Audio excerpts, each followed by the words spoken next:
Madina-i Munawvara Rasululloh sallallohu alayhi va sallamning muborak shaharlari bo'lib hisoblanadi. Bu yer yuzidagi eng muqaddas bo'lgan joylardan bittasi.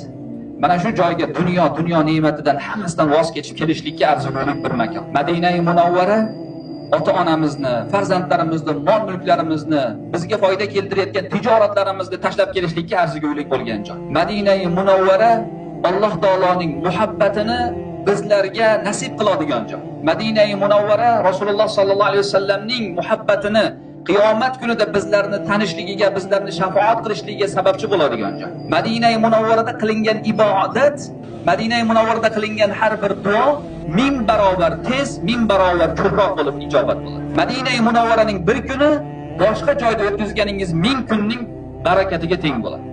Duolar ham mana shunday tez ijobat bo'ladi. Madina-i Munawvaraning ma'naviyatini his qilib, bu joyda Rasululloh bor deb hurmatini, ehtiromini, odobini, axloqini, libosini kiyib yurgan banda mana shu joydan Allohning rahmatiga burkangan holatda ketadi va Alloh taolo u insonning ham qalbini, ham hayotini, ham oxiratini saodatli qilib qo'yadi.